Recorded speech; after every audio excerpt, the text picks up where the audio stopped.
Bienvenidos al taller de la Chacra Pergamino, titulado ¿Se puede intensificar la agricultura y ser eficiente en el uso de los recursos?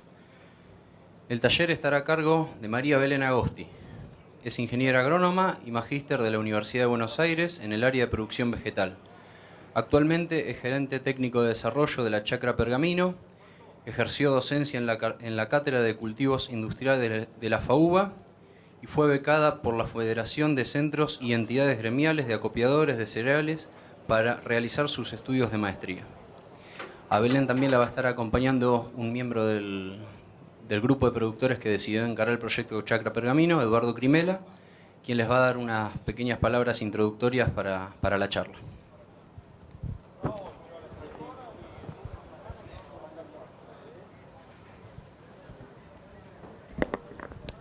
Hola. Bueno, buenas tardes a todos. Yo no sé si todos los que están acá más o menos saben cómo funciona una chacra. Si me levantan la mano, bueno, en realidad, antes que nada, comentarles que este sistema de chacras que ha implementado APRESID, que es, digamos, una de las patas que tiene hoy en el tema de investigación APRESID, implica, digamos, surge de la inquietud de productores, en general son miembros que están en regionales, que plantean un tema técnico y bueno, y se decide armar una investigación científica de todo el tema que está planteado, y que esto implica costos que son soportados parte por APRESID y parte por los miembros que integra una regional. Por eso les comento esto, quiero anticiparme un poco a muchas preguntas que van a ir surgiendo y que tienen que ver, mis explicaciones no son con respecto a lo técnico, sino en cuanto al funcionamiento de esto, porque en el fondo implica asumir un compromiso y de hacer una inversión que tiene cierta relevancia, digamos, no es algo que implique una inversión menor, y por otro lado implica un compromiso en el largo tiempo, por lo menos mediano plazo. En el caso de la regional Pergamino Colón, a la que yo pertenezco, el disparador de formar la chacra, de armar la chacra, fue una visita del ingeniero Dwayne Beck, que van a tener, que si no lo conocen, les recomiendo no se pierdan la oportunidad de escucharlo esta tarde en la disertación. Un técnico americano muy práctico, que en una visita que hizo a nuestra regional, y siendo que él ya había estado en varias oportunidades en campos de la regional, cuando dio la última recorrida hace 4 años, nos hizo la devolución como que realmente él no veía una mejora en los campos, en las condiciones productivas de los campos.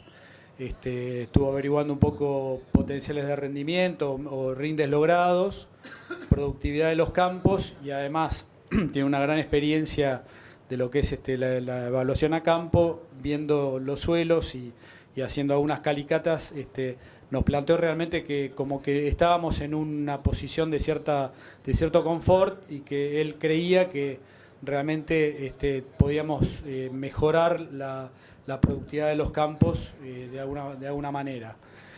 Obviamente esto, bueno, generó una inquietud que fue lo que nos llevó a meternos en este sistema de chacra, y la chacra que armamos en la regional precisamente tiene que ver con esto, de cómo hacer para levantar los niveles productivos de los campos, qué podemos hacer para mejorarlos, para mejorar la productividad. Obviamente tomar esta decisión no fue fácil.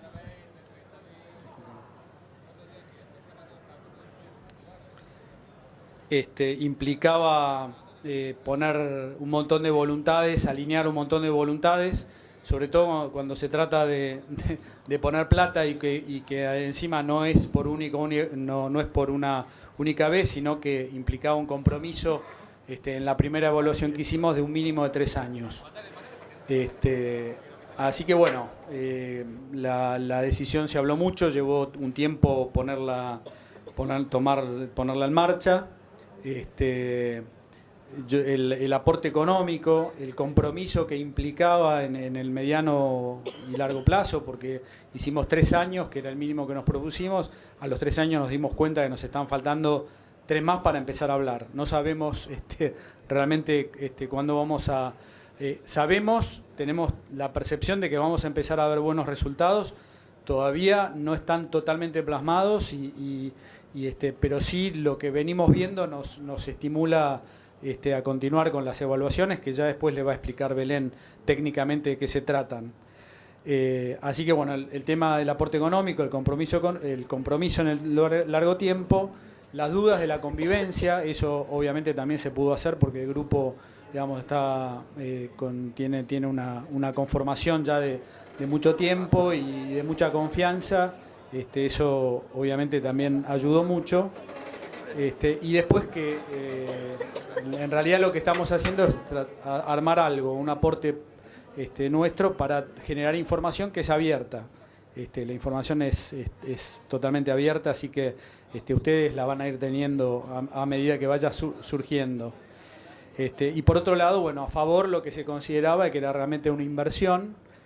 Uno de los miembros planteó que realmente era la inversión de investigación y desarrollo que tenía que hacer la empresa, digamos, para más allá de que la información sea abierta. Cuando uno está en la generación de esa información, obviamente es el primero en aplicarla y llevarla a la práctica. Y bueno, y también nos moviliza el tema de mantener la inquietud técnica, que realmente no quedarnos en una zona de confort. Después me adelanto a lo mejor a otro comentario. La chacra se hace en algunos de los campos, en otros no. Los campos que participan tienen la ventaja a lo mejor de tener la información de su propio campo. Pero también los campos que participan tienen que hacer muchas veces aportes desde el punto de vista logístico e incluso económico, que es decir, tiene sus pros y sus contras la participación.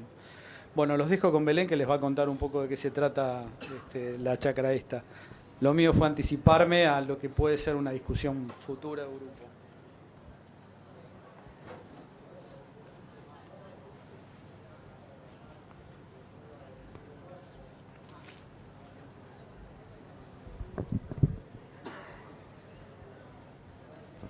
Bueno, primero, gracias, Edi, por tu relato. Después va a estar en las preguntas como para que lo puedan consultar él también.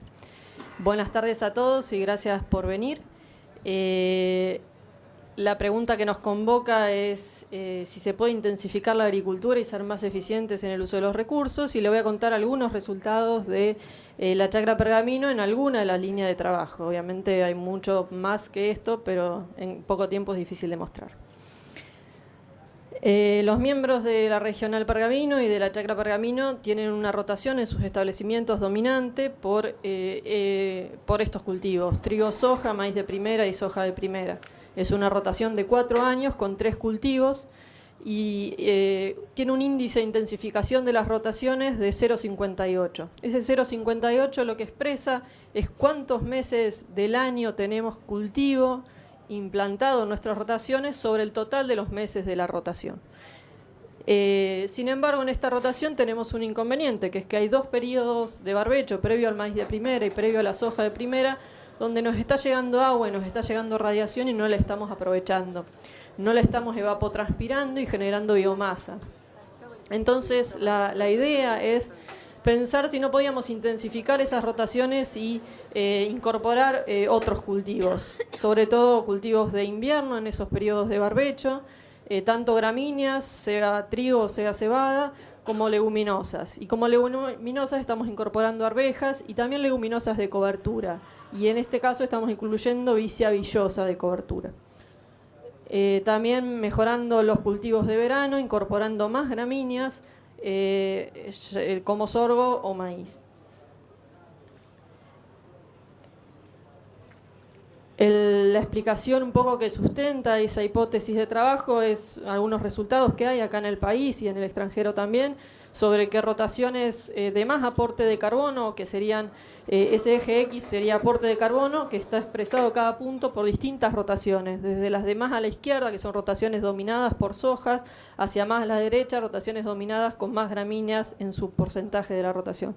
Esto es un ensayo de 12 años de INTA Balcarce, y midieron carbono en el suelo y vieron, no importa las rectas, son dos tipos de niveles de nitrógeno, pero lo que ven es que a medida que aumentamos el aporte de carbono en la rotación, mejoramos el carbono del suelo, y nosotros estamos pensando en ubicarnos más a la derecha, lo más a la derecha posible dentro de esta curva de respuesta. Estamos probando intensidades que van desde 0,58, como les conté, en la rotación trigo, soja, maíz, soja, a intensidades cada vez mayores, entre 67 y 0,75, donde ya incluimos 3 cultivos en 2 años. Rotaciones con intensidades de 0,88 a 0,92, donde incluimos 2 cultivos por año, pero todavía tenemos leguminosas en las rotaciones y eso nos hace que tengamos periodos de barbechos. Y rotaciones aún más intensas de 0,95, 0,94, donde ya incorporamos doble cultivo permanente, pero con un alto nivel de gramíneas, que eso hace que casi no haya periodos de barbecho, y si los hay, tienen que ver más con condiciones de exceso de lluvia o falta de lluvia que nos demoran en algún momento las implantaciones o las cosechas. Y esto lo estamos comparando con una pasturas consociadas, que el índice de intensificación es 1. Todos los meses del año estamos con cultivos verdes generando raíces y generando biomasa aérea. La idea no es proponer hacer ganadería, son todos campos agrícolas, pero sí ver con qué rotación nos parecemos más a esa rotación de pastura. En cuanto a la diversidad de las rotaciones, estamos partiendo de 50% de gramíneas, que es esa rotación trigo, soja, maíz, soja, y algunas otras que estamos probando, a porcentajes de gramíneas que van a 66%, 75% y 100% de gramíneas. Estas rotaciones que uno ya de entrada sabe que son bastante inviables económicamente, las queremos probar, nos queremos independizar de ese costo y ver si realmente son mejoradoras en la calidad del suelo. Estamos trabajando en 5 establecimientos entre el sur de Santa Fe y norte de Buenos Aires, que corresponden a zonas con series de suelos distintos y topografías distintas, aunque un ambiente bastante similar en cuanto a disponibilidad hídrica y evapotranspiración. El objetivo de esta línea, que se llama Modelos Productivos Mejoradores, es evaluar el efecto de esa intensificación, esos más cultivos por año, y la diversificación de las rotaciones sobre atributos de calidad del suelo. Nos interesa mucho esa interacción, esa interfase entre lo que pasa arriba y lo que pasa abajo. Sin embargo, esta línea está en proceso, estamos avanzando, ya hace 3 años que estamos con resultados, pero aún no tenemos el paquete terminado de una rotación y por eso de eso no les voy a anticipar demasiados resultados. Pero sí contarles que a partir de ese ensayo de rotaciones surgieron lo que llamamos ensayos satélites en alguno de estos establecimientos, que los necesitamos hacer para ajustar algunas de las tecnologías de manejo que aplicamos a esas rotaciones. Y acá surge este ensayo de alternativas invernales, intensificar con distintas alternativas invernales, para ver cuál de ellas nos mejora aún más esa calidad del suelo. Y el objetivo específico de esta línea es comparar distintas alternativas invernales sobre todas que van a ir a cultivo de maíz tardío en cuanto al aporte de carbono, uso de nitrógeno y consumo de agua. Nos hicimos algunas preguntas, básicamente 3 preguntas. Una era qué cultivo invernal nos aportaba más rastrojo al sistema de las distintas alternativas, y para eso necesitábamos compararlos en el mismo ambiente, el mismo año, y por eso el ensayo de rotaciones no nos terminaba de servir para ver esto. ¿Qué diferencias hay en los aportes de nitrógeno, sobre todo entre arveja y vicia de cobertura y arveja como cultivo de cosecha? Porque sabemos que las dos son leguminosas, nos fijan nitrógeno, pero no estábamos seguros de qué diferencias teníamos entre una y otra, pensando que económicamente sería mucho mejor si fuera arveja en la rotación, ¿no? Y la tercera pregunta es si podemos aprovechar mejor el agua intensificando con cultivos de invierno. Voy a ir mostrando qué hicimos y respondiendo esas 3 preguntas. Los tratamientos que incluimos en este ensayo de antecesores de invierno fueron 4 alternativas invernales: arveja de grano, trigo de grano, vicia villosa como cultivo de cobertura y un barbecho durante el invierno. Y luego en verano fuimos a un maíz sembrado en diciembre, o sea, un maíz con fecha de segunda, mismo genotipo, misma fertilización. De hecho, lo cruzamos en el sentido inverso de las franjas. O sea que nos quedaron 4 tratamientos: arveja maíz, trigo maíz, vicia maíz, barbecho maíz. ¿Y qué medimos en esas rotaciones? Medimos rendimiento y rastrojo, por lo tanto medimos biomasa aérea generada para los cultivos invernales, tanto para el trigo como para la arveja y como la vicia. Obviamente en vicia rendimiento no, pero sí materia seca. Medimos rendimiento en maíz, pero con mapas de rinde. No, como ya teníamos demasiado trabajo con todos los otros ensayos, creíamos que la herramienta esta nos va a aportar información importante con bastante menos esfuerzo. También medimos nitratos, el nitrógeno y nitratos a 0,60 en B6 del maíz y a cosecha del maíz, para ver cuánto nos estaba dejando cada cultivo. Agua útil a la siembra del maíz y de los cultivos invernales y a la cosecha del maíz en todos los tratamientos. Les voy a mostrar algunos resultados de esos ensayos. Esta es la oferta y la demanda hídrica que tuvimos durante el periodo invernal. No les puse, esto fue la campaña pasada, no les puse la campaña estival, que todos sabemos fue excesivamente húmeda. Les voy a mostrar algún dato nomás de cuánto llovió. Las barras azules son lo que precipitó, los puntos rojos es la evapotranspiración, todo medido acumulado en 10 días, y las barritas negras son las precipitaciones históricas. Fíjense que tenemos un periodo muy grande entre fines de julio y fines de octubre, donde el año pasado no llovió nada. De hecho, nos llovieron solamente 16 milímetros en este establecimiento. Por lo tanto, era un año interesante para evaluar esta intensificación del agro. Ahí están los ciclos de arveja, desde la siembra, las fechas son siembra y cosecha, el trigo, siembra y cosecha, la vicia, el momento de la siembra y el momento de secado, perdón, no de cosecha. Y todo lo comparamos con un periodo de barbecho, desde el momento en que sembramos el primer cultivo, que fue la vicia, hasta el momento en que sembramos el maíz. Todo eso fue un maíz tan tardío, sembrado el 12 de diciembre. Les dije que las precipitaciones no se las puse, fueron excesivamente altas. Tuvimos desde la siembra del maíz a la cosecha del maíz 997 milímetros. O sea que la demanda estuvo muy por arriba de la oferta. La primera pregunta era qué cultivo invernal nos aportaba más rastrojo. Habíamos partido de esta información de la campaña 2012, donde teníamos una situación de vicia y barbecho en el ensayo de rotaciones, y habíamos obtenido 3.200 kilos de rastrojo. Eso es kilos de materia seca de rastrojo, y pasado a carbono con un balance, que si a alguien le interesa se los puedo contar cómo es, pero no venía al caso, nos estuvo aportando 500 kilos de carbono por hectárea. Eso es equivalente a lo que nos está aportando una soja, o una soja que yo me llevé granos. Entonces la pregunta surgió a partir de ahí, a ver qué pasa versus una arveja, que también es leguminosa, nos está aportando lo mismo, más, menos. Y este año lo podemos responder. Ahí en rojo está la arveja, en trigo en azul, vicia en amarillo y barbecho en gris.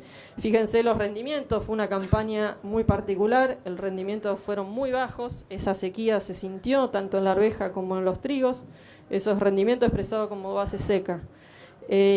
Cuando lo pasamos a aporte de rastrojo, nos estuvieron aportando entre 1.300 la arveja, 2.200 la vicia, y obviamente la gramínea fue la que más rastrojo nos aportó, aunque mucho más bajos que en un año de mayor precipitaciones. Cuando lo pasamos a carbono estuvimos entre el orden de los 200 y 300 para las leguminosas. Fíjense que nos aportó más carbono, no solamente más rastrojo, sino también más carbono la vicia respecto de la arveja. Y no hay con qué darle, las gramíneas son gramíneas por algo, ¿no? Esa es una foto sacada en enero para cada uno de los tratamientos. Fíjense que en esa situación esos kilos de materia seca se veía ya la diferencia, pero la arveja y la vicia las veíamos con un nivel de cobertura alta las dos, aunque habíamos medido 1.000 kilos de diferencia en la materia seca. Y el barbecho, con esta situación invernal tan seca, donde llovió poco y no solamente degradó menos ese rastrojo, sino que no se movió con las lluvias, es un campo que tiene pendiente, el barbecho ese estuvo intacto, ese barbecho de la soja. Sin embargo, cuando fuimos en marzo, fui varias otras veces más, créanme, pero cuando fui en marzo nos encontramos con esta situación, la arveja y el barbecho, no había nada de rastrojo, todo este rastrojo se había degradado, y el de la soja que estaba acá antecesora también. Y el trigo y la vicia seguían teniendo su rastrojo, obviamente mucho más degradado, pero nos llamó la atención esta diferencia entre arveja y vicia. Y después, viendo bibliografía, lo que encontramos es que el nivel de la relación carbono-nitrógeno en vicia es más alta que la de la arveja, y eso explicaría, aunque no lo medimos, la velocidad de descomposición diferencial, y por lo tanto uno puede presumir a priori que hay un aporte diferencial de ese nitrógeno que lo va entregando como más lentamente en el ciclo del maíz. Por lo tanto, no solamente importa la cantidad, sino la calidad del rastrojo que aporta. Para responder esta pregunta, lo que podemos concluir es que el mayor aporte de rastrojo fue en el caso de la gramínea, 3.500 kilos, seguido por la vicia y luego la arveja. Y lo que les decía recién, que no solamente importa la cantidad de rastrojo, sino la calidad del mismo, porque eso influye directamente sobre la velocidad de descomposición. La segunda pregunta, en cuanto a los aportes de nitrógenos, lo que les estoy mostrando acá son los nitratos medidos en V6 del maíz. ¿Por qué los medimos en V6? En general, la bibliografía lo que dice es que a la siembra es muy difícil encontrar diferencias por aportes de vicia, porque recién la sequía hace poco y todavía no termina de entregar ese nitrógeno al suelo. En general, las mediciones el INTA la está haciendo en V6, o a veces a la siembra y en V6. Fíjense que a la siembra esto es a 0,20, 20,30, 20,40 y 40,60. Si miramos el acumulado, pasamos en B6 de 115 kilos de N de nitrógeno a 149, 34 kilos de diferencia. Solamente por haber hecho una leguminosa que nos fijó nitrógeno atmosférico. Ese nitrógeno es gratis. Nos estamos ahorrando 60 kilos de urea, me parece bastante interesante. Cuando comparamos qué pasaba en la rotación, esta es la rotación vicia-maíz, barbecho-maíz, qué pasaba con el trigo y qué pasaba con la arveja, nos encontramos con valores menores. El trigo sorprendentemente dio muy alto los niveles de nitrógeno en V6, porque lo que nos pasó es que fue un trigo que rindió muy poco y lo habíamos fertilizado muy bien. Gran parte de ese nitrógeno, incluso fíjense que hay una importante cantidad, 0,20, es de nitrógeno del fertilizante de ese cultivo que no lo aprovechó por el año tan seco. Y la arveja nos sorprendió con niveles bastante más bajos que lo que medimos en vicia en ese momento. Sin embargo, lo habíamos medido a la siembra porque al campo le interesaba saber el valor a la siembra, y a la siembra estaban iguales entre la vicia y la arveja. Me parece que confirma esto, o si bien hay que hacer mediciones más directas, de que el nitrógeno de la arveja lo entrega mucho más rápido y enseguida lo puede capturar el maíz. Esto está hecho antes de fertilizar el maíz. Después de hacer estas mediciones, fertilizamos con 93 kilos de N. Y a cosecha del maíz también medimos cuánto nitrógeno nos quedó en cada uno de los tratamientos, y todos los tratamientos quedaron iguales. ¿Qué pasó? Fue un año realmente muy bueno y los rendimientos de maíz fueron altísimos y realmente nos absorbió todo y no nos dejó nada o muy poco en el suelo. Quedó un poquito menos en el barbecho, pero no diferencias significativas. Entonces, para responder esta pregunta, el V6 del maíz, la vicia nos aportó 34 kilos más, y este es el segundo año que obtenemos este mismo valor. El año pasado habíamos obtenido 33 kilos en un suelo de la misma serie en el mismo establecimiento. Con lo cual tendríamos que ir reconfirmando ese valor, pero suena interesante para calcular incluso en el margen bruto, ¿no? Y versus la situación de barbecho. Y en ese momento la arveja no fue tan diferente a lo que pasó en el barbecho. Tuvo un menor aporte de nitrógeno, pareciera, que la vicia. Asociado también a que tenía menor materia seca, ¿no? Y a cosecha del maíz todos los tratamientos finalizaron con igual nivel de N. La tercera pregunta tenía que ver con el agua, y para analizarla tomé dos ópticas. Una es esta de ver del agua que nos había llovido en ese periodo invernal. Nos habían llovido 300 milímetros desde la siembra de la vicia hasta la siembra del maíz. ¿Qué destino tuvo esas precipitaciones? Y lo agrupé en tres grupos. Uno es el almacenamiento del agua, o sea que es agua de cuánto de esa agua que nos llovió se almacenó en el suelo. A partir de saber el agua inicial y el agua final, uno puede calcular cuánto se almacenó en el suelo. Cuánta agua se aprovechó por los cultivos, que está asociado con el consumo, es consumo sobre precipitaciones. Y por último, las pérdidas, que sería la diferencia hasta llegar al 100%. Y nos llamó la atención que cuando calculamos estos destinos del agua de lluvia para las cuatro alternativas, Primero veamos los consumos. Obviamente fue cero en la situación con barbecho porque no había cultivo invernal. Y en las situaciones distintas alternativas invernales fueron un poco levemente diferentes. Sobre todo el consumo fue mayor en el trigo. ¿Qué es lo que pasó? En noviembre tuvimos altas precipitaciones. Cuando ya habíamos secado la vicia y cuando ya la arveja la estábamos cosechando, hubo un nivel de precipitaciones muy alto que el trigo lo pudo aprovechar y el consumo fue mayor justamente por eso. Todavía estaba llenando granos y pudo aprovecharlo. Aún así el rendimiento también se impactó. Y si miramos lo que pasó con las pérdidas, con el agua que se almacenó en el suelo, fíjense que en la situación de barbecho tuvimos un nivel de almacenamiento de 23%. O sea que el 77% del agua de lluvia que llegó a ese barbecho lo perdimos. Ese es un dato bastante importante porque el mito es que dejar en barbecho me garantiza el agua, acumular agua para el maíz siguiente. Y esto, contrastado con bibliografía, es bastante parecido. Son datos que van entre el 20 y 25%. Es un nivel de eficiencia de barbecho muy baja. O sea que tenemos una posibilidad grande para intensificar. Y otro aspecto en lo que analicé para ver el agua es en cuanto a la productividad del agua. La productividad del agua, que son kilos por milímetro consumido de agua, se expresa por dos componentes: la eficiencia de captura de agua y eficiencia de uso de agua. La eficiencia de captura surge de saber cuánto de esas precipitaciones son consumidas por el cultivo. ¿Entiendes? Cuánto de lo que llueve lo consume el cultivo. Y eficiencia de uso de agua es cuánto de eso que consumió el cultivo lo transforma en biomasa o en rendimiento. ¿Qué pasa? Como quiero comparar a la vicia, necesito expresarlo como biomasa y no como rendimiento porque me invalidaría la vicia que yo no coseché nada. Entonces lo expresé como biomasa. Eso hace que los valores de eficiencia sean más grandes que lo que por ahí estamos acostumbrados a ver en grano. Y en esta tablita lo que les resumo son esos tres componentes. Y además les puse el índice de intensificación de las rotaciones, de estas rotaciones de solo un año, ¿no? En general uno plantea rotaciones de más de un año, pero para esas rotaciones, ¿cuántos meses ocupados estuvo el suelo respecto a los meses totales de la rotación? Fíjese que en el periodo en el que hubo barbecho pasamos de 0,46 a situaciones de 0,80 o 0,90, donde casi todo el tiempo hubo cultivos. Ahí están los valores de biomasa. Yo no les conté nada del rendimiento, pero los rendimientos de los maíces siguientes fueron similares, no hubo diferencias significativas y eso tuvo que ver con que fue un año muy bueno para el maíz. Tuvimos 13.000 kilos de rendimiento en promedio en todo el lote, o sea que la verdad que no había ninguna limitante como para pensar que poniéndole un poco más de N iba a mejorar la cosa. Los rendimientos no cambiaron. Los consumos de agua sí fueron un poco diferentes, no tanto entre los maíces, que son las segundas filitas de cada rotación, pero sí entre los cultivos de invierno, y el mayor consumo lo tuvo el trigo, que fue el que pudo capturar esa agua de las lluvias de noviembre. En cuanto al primer componente de la fórmula, la eficiencia de captura, fíjense que fueron mucho más bajas en el caso de la rotación barbecho-maíz que las otras.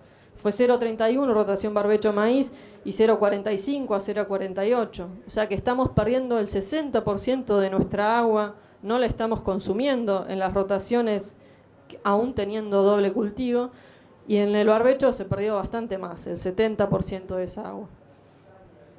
En cuanto a las eficiencias de uso de agua, no nos explican tanto la parte de esa fórmula, variaron entre 39 y 48 kilos de materia seca por milímetro. Es lógico pensar que en esta rotación, donde solo incluí al maíz, porque no hubo nada en el invierno, la eficiencia de uso de agua sea más alta. Acá estoy castigando un poquito al incluir a los cultivos de invierno en esa eficiencia. Esto está hecho para toda la rotación y no cultivo a cultivo. Y además es mucho más costoso producir esa biomasa de las dos leguminosas, tanto de la vicia como de la arveja. Una biomasa con mucho nitrógeno y es mucho más costosa de producir. Fíjense que este que tiene 2 gramíneas es más parecido a lo que pasó con el maíz. Y en cuanto a la productividad de agua, que surge de multiplicar cada uno de esos dos componentes, fíjense que estamos en 15 kilos por milímetro en la rotación barbecho-maíz y subimos a 17 y 20 en las rotaciones que tuvieron cultivos de invierno. O sea que fuimos más productivos. No solamente tuvimos más eficiencia de captura del agua al intensificar las rotaciones, sino que a la vez fueron más productivas. Y fíjense que entre la arveja y la vicia, que era nuestra pregunta, si entre esas dos leguminosas había una mayor eficiencia de uso de agua, fue muy similar la eficiencia de uso de agua en ambas. Aunque uno miraba el suelo en vicia y parecía que había tomado agua a lo loco, las eficiencias y la productividad de agua fueron similares.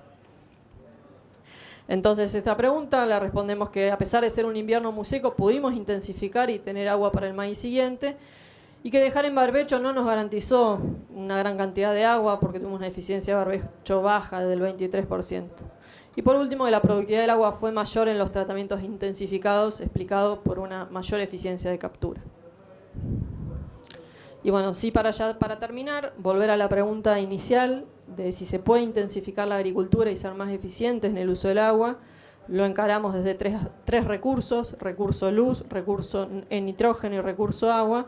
Y en cuanto a luz, fuimos más eficientes, aprovechamos esa luz que nos llegó en invierno y generamos entre 1.300 y 3.400 kilos por hectárea de rastrojo, versus un barbecho que no generamos nada. Hicimos un uso más eficiente del recurso nitrógeno al incorporar nitrógeno atmosférico en el caso de las leguminosas. En el caso de la vicia nos dejó 34 kilos más de N que en la situación de barbecho. Y por último, hicimos un uso más eficiente del recurso agua, ya que el barbecho perdió mucha agua, que en el caso de los cultivos invernales la capturamos y la consumimos, y en las rotaciones más intensas aumentó la eficiencia de captura de agua y la productividad de agua. Así que bueno, eso es todo. Agradecer en primer lugar a los miembros, que son quienes están financiando este proyecto, y por supuesto a todo el equipo de Chacras que está detrás de este proyecto junto conmigo y que hoy están por ahí sentados, pero son parte de este proyecto.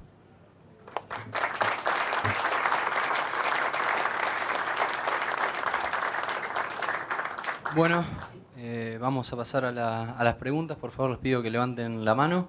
La van a acompañar a Belén Martín Weil y Eduardo Crimela, por si surgen alguna otra pregunta. Ellos son productores, miembros de la chacra de Pergamino.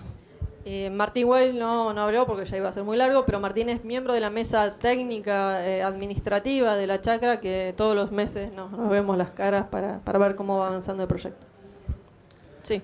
Sí, quería hacerle unas preguntas respecto al balance de nutrientes. Si han trabajado algo sobre el balance global en todo lo que se extrae en la rotación y lo que se pone en el suelo, cómo andamos con el balance general. Mira, en cuanto a balance de nitrógeno, en las rotaciones, en el ensayo de rotaciones, no en este, empezamos a trabajar más fuerte en esta campaña, que empezamos a medir a la siembra de todos los cultivos, saber bien con cuánto estamos partiendo, y lo que no estamos avanzando, pero creo que en el futuro es lo que tenemos que avanzar, es en medir y no estimar la extracción de nutrientes, o sea, cuánto porcentaje de nutrientes hay en el grano. Me parece que va a ser un paso más que vamos a tener que dar. Este primer año, en esta campaña, cumplimos un primer ciclo de rotaciones y apuntamos a tener el funcionamiento del sistema de la manera básica, y ahora estamos ajustando esas otras cosas. Está pensado hacer y cuando termine en octubre el primer cierre de campaña global, va a haber un análisis de eficiencias de uso de nitrógeno y fósforos principalmente. ¿Otra pregunta? Bueno, yo voy a aprovechar a preguntarle a Eduardo sobre el proyecto, de toda la información que se ha ido generando a lo largo de estos años. ¿Qué aplicación le han dado, en tu caso, de Martín, esta información a sus sistemas productivos?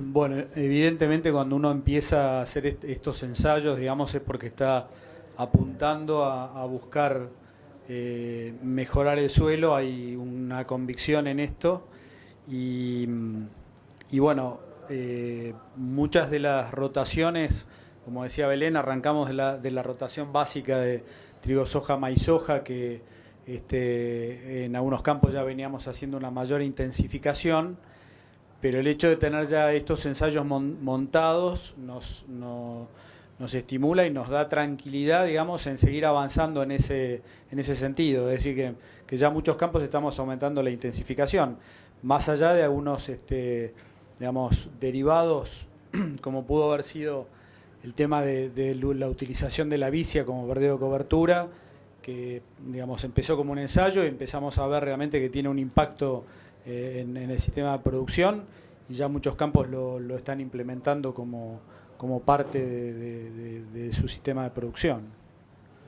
Martín, si querés. Sí, yo diría que además de cierta tranquilidad de estar midiendo cosas, nos da un poco de intranquilidad también, porque vemos que la rotación maíz, soja, trigo, soja quizás no es suficiente para mantener una cierta calidad de suelo, ¿no? Y como miembro de la regional, yo quisiera decir que, bueno, al comenzar esto veíamos muchas dificultades, no fue fácil aunar criterios, pensar en que 3 años era poco y probablemente era una cosa a muy largo plazo, pero bueno, a medida que se va avanzando, se van obteniendo resultados, bueno, gracias al aporte de todos los que tienen la chacra en su campo y de Belén que viaja mucho, y bueno, va dando satisfacciones, ¿no? Y bueno, que quizás vamos incorporando cosas nuevas, como quizás ahora mediciones de tipo biológico, y bueno, se van completando algunas cosas, bueno, y esperamos que de acá, los ciclos son de 3 años, que cuando cumplamos, no sé, 10 ciclos de 3 años, vamos a tener buenos resultados.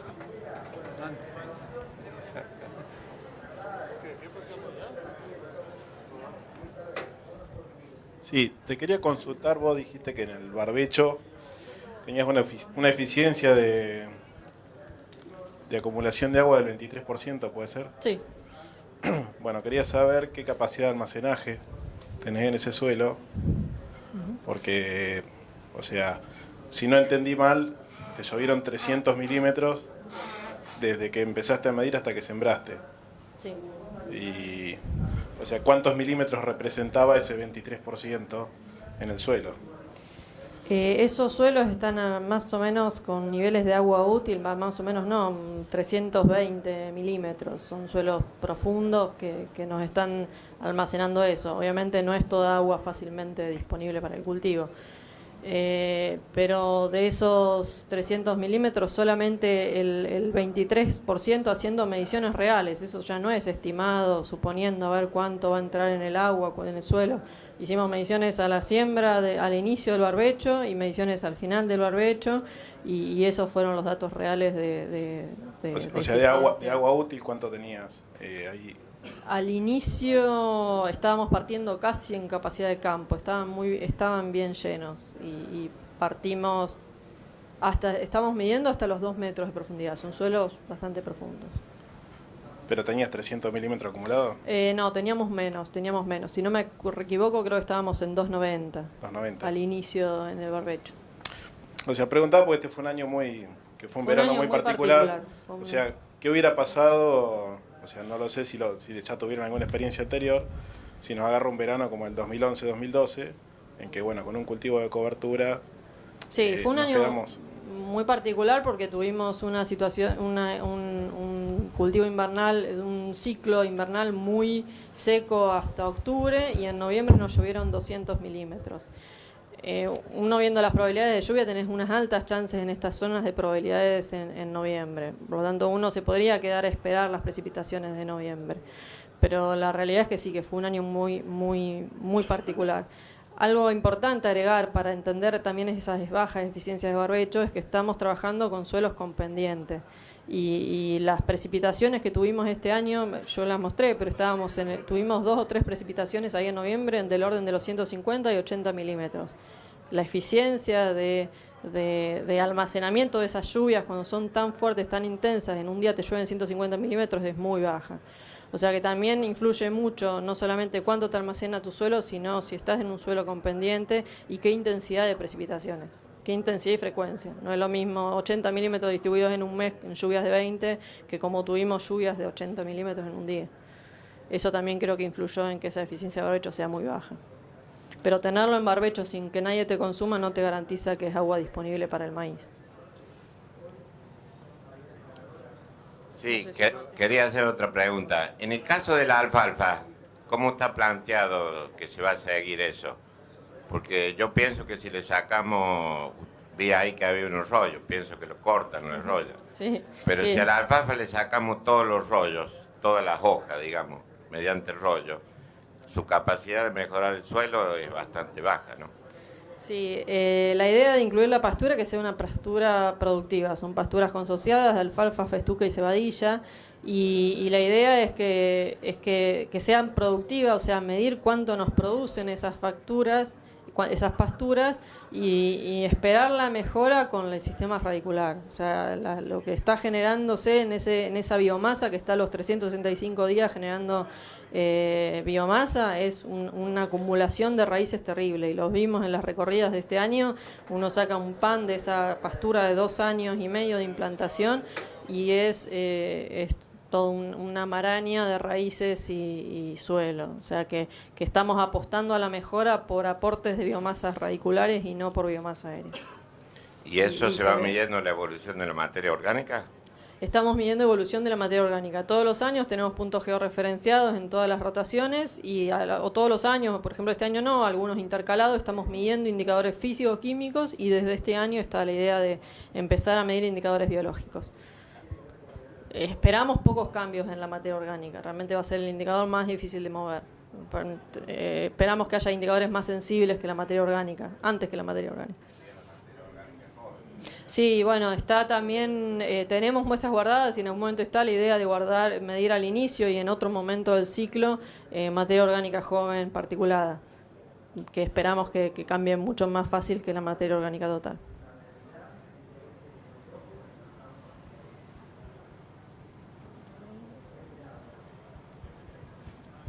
¿Alguna otra pregunta?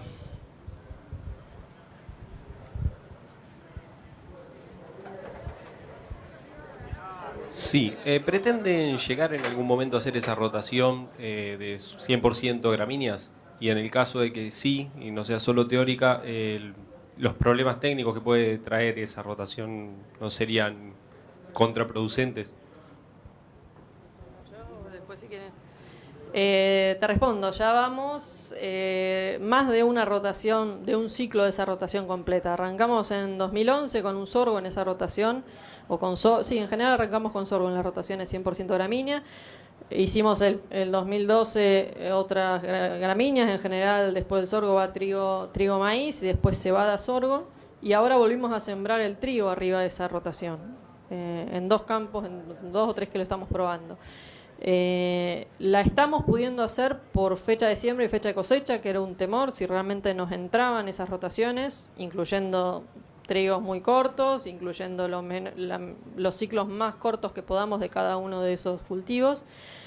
La estamos pudiendo hacer por fecha de siembra, por fecha de cosecha, cosechando con grano más húmedo, y estamos generando un nivel de biomasa terrible. No llegaba a mostrar datos de eso, pero es un colchón de rastrojo impresionante.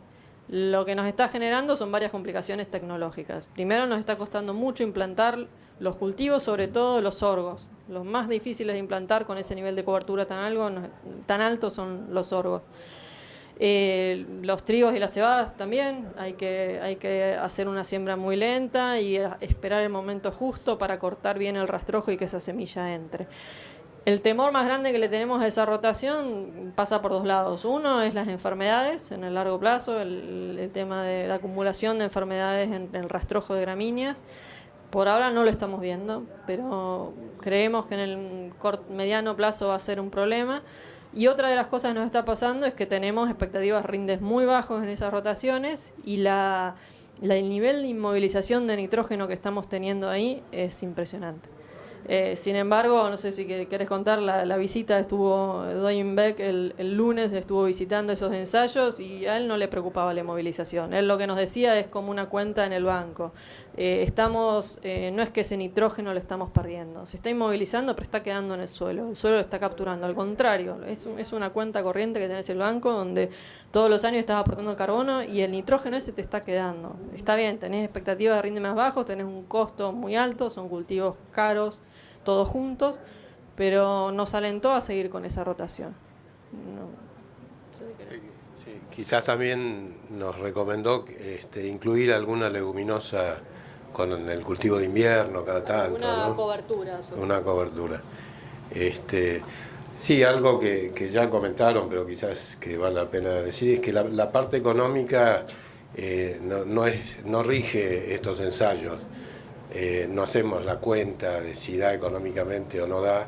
Tiene que ser algo razonable de todas maneras, pero hay algunas de estas rotaciones que económicamente quizás no den resultados, pero la idea es, como es algo a largo plazo, bueno, uno no sabe dentro de unos años cómo van a ser los números y hacer las mediciones en el suelo y ver qué es lo que pasa, ¿no? ¿Hay alguna otra pregunta?